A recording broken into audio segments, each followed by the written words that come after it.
कैसे हैं दोस्तों आप सब। आज मेरी कलम से लिखी मैं एक छोटी सी कहानी लाई हूँ। माँ बेटे के रिश्ते पर आधारित ये कहानी है। किस तरह से बच्चे माँ को बहुत प्यार करते हैं पर दर्शाते नहीं हैं। कल रोहन कॉलेज गया तो मैं काम जल्दी जल्दी निपटाकर और अपने बिस्तर पर जैसे ही बैठती हूँ तो मुझे एहसास हुआ कि आज ठंड कुछ ज़्यादा है। मेरे पैर हाथों में जकड़न सी हो रही थी। मैंने दीदी को फोन लगाया कि थोड़ी बातें करूंगी तो मन बहल जाएगा। दीदी ने सलाह दी कि ऐसा दर्द तो अभी ठंडी के मौसम में होता है, इसमें कोई घबराने वाली बात नहीं है।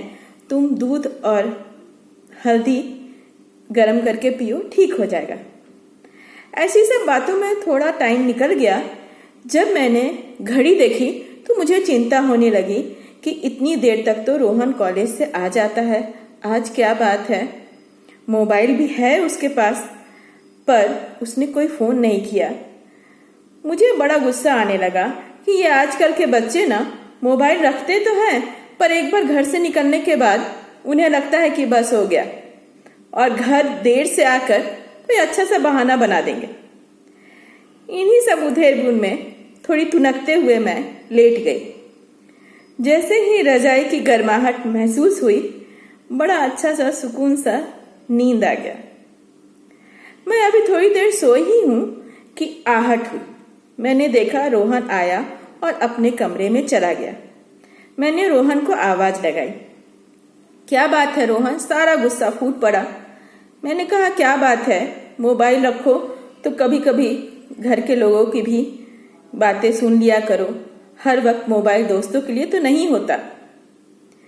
गुस्से में मैं जब बोल रही थी तो मैंने देखा कि रोहन थोड़ा बुझा बुझा सा है।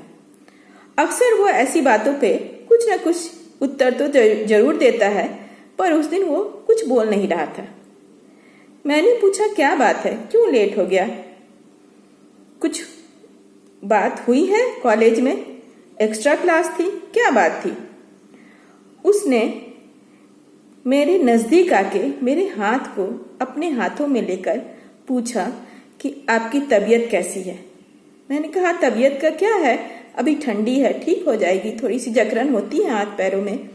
उसने कहा नहीं, मैं आपको कल डॉक्टर के पास ले जाऊंगा, आप डॉक्टर को बता दीजिए, दिखा दीजिए। फिर बताना शुरू किया कि मम्मी आपको मेरा दोस्त विशाल याद है?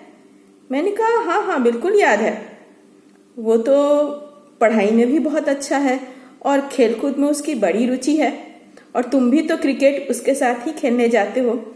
उसने कहा हाँ माँ, वही विशाल। आज जब हम लोग कॉलेज में क्लास में थे तभी उसके फ़ोन की घंटी बजी और वो फ़ोन उठाया और कुछ बातें करके घबराया सा क्लास के बाहर निकल गया। मैं भी उसके पीछे पीछे क्लास के बाहर आया। मैंने देखा वो घबराते हुए अपनी बाइक की तरफ भाग रहा था। मैं उसके पीछे हो लिया। वो बाइक स्टार्ट कर रहा था तो मैं उसकी पीछे वाली सीट पर बैठ गया। रास्ते भर वो कुछ बोल नहीं रहा था। मैं बार बार पूछ रहा था पर वो बहुत घबराया था। मैंने गाड़ी रुकवाई और उसे कहा कि तुम पीछे बैठो, मैं बाइक चलाऊंगा। उसने कहा कि गाड़ी जल्दी घर ले चलो, मम्मी को कुछ हुआ है। मैंने गाड़ी उसके घर की तरफ मोड़ दी और जैसे ही उसके घर के पास पहुंचा तो देखा बाहर बड़ी भीड़ लगी थी। अंदर जैसे ही विशाल के साथ मैं अंदर गया तो वहां कुछ औरतें उसकी माँ की अर्थी सजा रहे थे और उसका श्रृंगार कर रहे थे।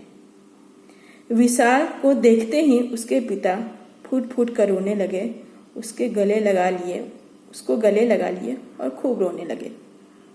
मुझे कुछ समझ नहीं आया था कि मैं कैसे संभालूं। उधर औरतें उन्हें शमशान घाट में ले जाने की तैयारी करने लगी। मैं भी उनके साथ शमशान घाट गया, इसलिए मुझे आने में देर हो गई। माँ, किसी की माँ को इतनी जल्दी जाना नहीं चाहिए, उसने मेरी आंखों में आंखें डालकर कहा। मैंने कहा हाँ सच में माँ को इतनी जल्दी नहीं जाना चाहिए। उसने फिर कहा कि आप भी बिल्कुल अपना ख्याल नहीं रखते हो। आपको मैं डॉक्टर के यहाँ लेके चलूँगा, आप अपना सही ढंग से ख्याल रखो। और वो जब ऐसा कह रहा था तो उसके चेहरे में मेरी माँ का चेहरा नज़र आने लगा।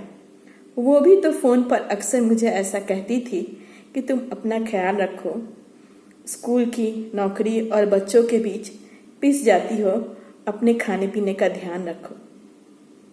आज रोहन इतना बड़ा हो गया था, मैं उसकी तरफ देखती रह गई और मुझे भी सचमुच एहसास होने लगा कि हाँ, सच में माँ इतनी जल्दी नहीं जानी चाहिए।